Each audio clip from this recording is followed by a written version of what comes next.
It's going to be an intriguing game, so much to get excited about, but none more so than Cyril and Lewis, who again on the weekend, fellas, strutted their stuff. I hope they did eat for the Norm Smith, Rosie. Yeah, they're going to be really exciting. I guess the question is, particularly for Lewis Jetta, I mean, everyone would have watched that vision, and my first thought was, how on earth does he get free and get goal side? I mean, you very rarely see a goal, and you just watch it here, and this is behind the goal vision. There's actually two Collingwood players right near him, and then they just get drawn into the ball. Now, admittedly, this is in Collingwood's forward 50, but as you can see out the right-hand side, he just sneaks out and sneaks out. No one, I would have thought someone would have picked up Lewis Jetta, and then let me tell you this, you're not going to pick him up once he gets goal side of you. But it'd be fascinating to see Hawthorn generally hold an anchor back there, you know, Gibson and most of the good teams. And traditionally Collingwood have been a team that have done that. Perhaps Maxwell not being in, Maxwell's sort of the one that holds back as the anchor, and maybe that hurt them in the end. You haven't missed Collingwood all year with your defence. Is it something that's easily fixed? Well, I think it's just a mindset. I mean, the vision you've got to continually show the players, because naturally players want to go and win the ball and get the ball. And, yeah, it's certainly... I mean, you're talking about defence and you talk about pressure. I mean, Cyril Rioli is one of the best at inferred pressure almost. And you look at here, watch Cyril. This is defensive. This is natural defensive stuff. Natural defensive stuff. Doesn't impact in terms... But watch this. This is later in the game. Now, believe me, this young fella, Luke Thompson... He's 194 centimetres. He'll mark this ball against any other 177 centimetre player in the history of the game. But because of what Cyril represents, he represents trouble. He represents trouble. A 194 centimetre guy, and I'm not criticising Thompson, this is just the nerve that Rioli puts in you. All he needed to do was Thompson, 194 centimetres, nudge Cyril out of the way, go back for a mark, but you're just worried about what he's going to create. OK, let's look forward to Saturday. Who plays on him? And you know well, Nick Smith, the Swans' best lockdown defender, went to school with Cyril at Scotch College. Yeah, no, absolutely. Does he get him? Well, I think... There they are, they're the two boys. Look, he's had him before. And he had him twice last year. Yeah, he had him a couple of times. Look, I think he does. I mean, Nick Smith's probably one of the most underrated players at the Swans and generally gets that really dangerous with a Stevie J or someone like that. But maybe we should ask someone, Jared.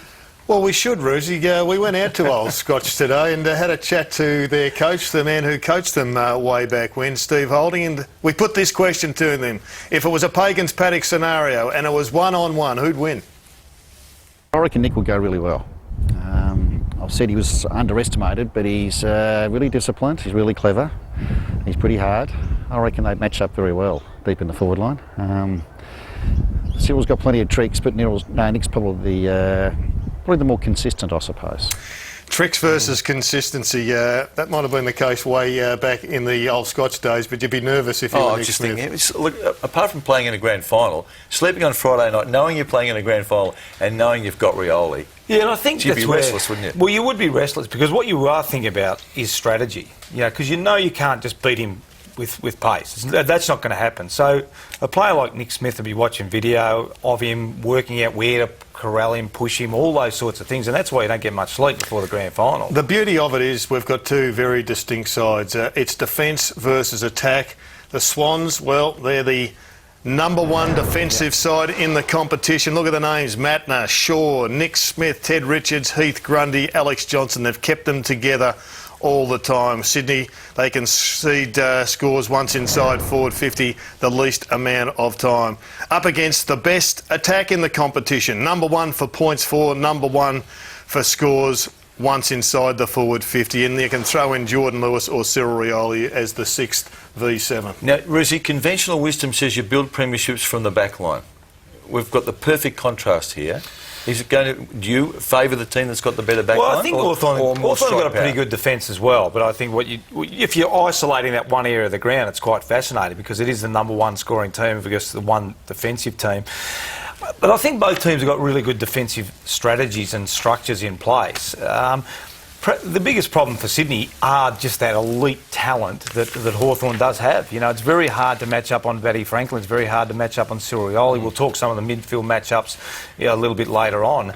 But I think both teams are quite good defensive teams, and both teams can score. I mean, Sydney's been a good scoring team this year, so I think they're really well balanced when you talk about attack and defence. Well, and Kennedy's mindset is do the job in the finals. He's got a great track record in September. Oh, look at that. 30 disposals, 18 contested, 9 clearances, 5 tackles. So I think if you're looking at midfield matchups, I don't think you'll see Mitchell versus Kennedy. Well, let me nail you, though, on Mitchell. You said Bird. Would he start in the centre, or would Ryan O'Keefe or Kieran Jack also have a crack? I think it's a body type situation. You know, we were fortunate to have Brett Kirk, who was an in and under type midfielder and a very good midfielder. So it's just an automatic. We used to put Kirky to Mitchell. Now, you know, there's not many Brett Kirks or Cameron Ling type players. I think Bird has the capacity, but Ryan O'Keefe's played on a couple of the big body players also. But I think Ryan's more of a go and get the ball, and the Swans need him to get to the ball. I think it'll be interesting. Do they just say to Bird, go get him, lock him down, don't let him touch the ball? Explain this to me as a layman in this. Yep. If Mitchell reads it quicker than anyone else, how does the tagger stop him? Doesn't he react to what Mitchell does? Yeah, well, it's all about how you're setting up around the stoppages and where the hit's going, where you're reading. That's why these guys do so much, looking at so much vision, because you've got to do your research before the game. That's what Kirky was very good at and Cameron Ling was very good at. It's not just about turning up on the weekend and pot luck. You have to understand your opponent and try and take away his strengths. Owen's last 6 to 8 weeks has taken him back 4 years to when he was a gun in the competition. And he's right up there in the top of the Norm Smith medal. I think the whole footy world understands there might be just one really big game left in Sean Berger. And clearly the Hawks have a lot more, but he is a match winner of the top quality. Did you give me the opponent for Jeddah? No, we didn't talk about... Oh, look, I think maybe Liam Shields. I think the question for Liam Shields is who of the Swans... He's the one, and I really liked his role this year. I think it's been a really important role for Hawthorn. He may be the one. Now, people would say maybe he's not quick enough. But I think with Jets, if you're not going to match up with pace, because Jets will get anyone for pace. What you've got to have a guy He'll on get Smith and Young for pace, will he? I think so. I think he has the amazing ability. Doesn't matter who he's running in front of Jets. It could be Brett Kirk and it could be Usain Bolt, and he'll still be this far ahead of him. He's able to bounce the ball and look around. He just loves it. So I think, look, both coaching staff are fantastic. I mean, they're really well coached, both these teams, and they've put an enormous amount of time and thought into the matchup. Well, John Longmire have said to him every 15 metres you've got to bounce the ball, not 20. Let's take a look at the way these two sides have been built, because it's been really interesting how they've dragged talent from all over the country in different ways. Let's start with the Sydney Swans. Kennedy, he was a trade from Hawthorn. Matner, another trade. Mitch Morton, took a risk on him. A trade paid off last week. Mumford, a big pick, the Moneyball pick. Ted Richards, what an amazing year he's had. Reece Shaw's another one. Lewis Roberts-Thompson, rugby league background as a kid. Heath Grundy, All-Australian under-18, but he was a rookie. Kieran Jack, another rookie, clearly with a rugby league background. Mike Pike's an enormous pick, and another rookie in Nick Smith. They are just playing great footy collectively. Did you blokes take the view that you didn't have the time to just be a sort of a draft-led recovery, that you had to keep topping up and trying to hold your ground? Is that what I think it was? there was a number of issues. I mean, we did a lot of analysis on the draft, and it's probably not the panacea that what some people think it is. Also, clearly there's a lot of challenges, being in Sydney and wanting to be competitive every single year, and we just thought there's some opportunities out there with players for whatever reason that weren't performing at their clubs, and you were able to get them without giving too much away for them. Look at Hawthorn, they've got a similar story, although they've handpicked a few more senior players. Sean Burgoyne was the obvious one. They traded some big numbers for him. They wanted 6 years out of him. They've got him. Josh Gibson handpicked a defender. David Hale similarly. Gunston, the whole world knew he could play, but they were good enough to be able to get him. And then you've got 3 mature age guns who, to me, that's the story of Hawthorn. Puopolo, Smith and Stratton. Mature age, gutsy picks, these ones, along with the bloke you let go from Sydney, Luke Bruce.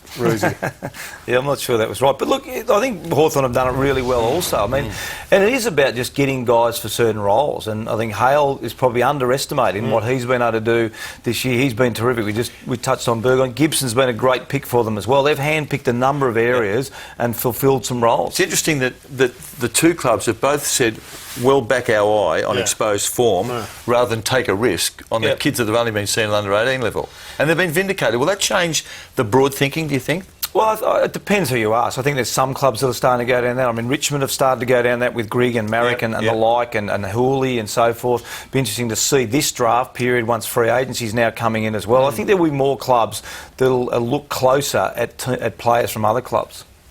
Let's have a look at the preceding premiership sides for these two groups, because they have both recently played in grand finals and of course in premierships. Here's the grand final side for the Swans. There's 7 players remaining there: Melcheski, Roberts-Thompson, Richards, Goods, McVeigh, O'Keefe and Bolton. So the turnover Massive is turnover, quite isn't it? dramatic, Yeah. isn't it? Yeah. And even the Hawks, who only played best part of 4 years ago in 2008, they've got just 10 players. So this is a club that has rebuilt itself. And I think it's just amazing when you look at those, how quickly players turn over, isn't it? I mean, and it just shows you do have to be active in looking at all areas. You talk about Mike Pike. I mean, it's an amazing story. So all avenues of trying to keep your club competitive, and certainly Hawthorn have done a really good job, as Sydney have done. The Swans have got the lucky charm on their side at the present time. Stewie Jew, wherever he goes, Mike, premierships follow. Yeah, he's Port Adelaide. And then the big pick for Hawthorn. I mean, the Massive story one, is yeah. that it was Clarko's man. He got him against the want of the recruiting department and 20 minutes of football. played such an premiership. amazing Yeah. role. It's And not that simplistic. And it's but- unusual for us to get a coach that lands on the doorstep. Peter Jonas rang me about Stuart Dew and said, look, Stuart's coming up to be with his then girlfriend at the time, and would you be interested in talking to him? And Jonah really pushed for him, said he's a great guy. So I met with Dewey and said, look, we're not sure what's going to be. So we don't often get a coach that comes to Sydney, so it's really opportune for the club.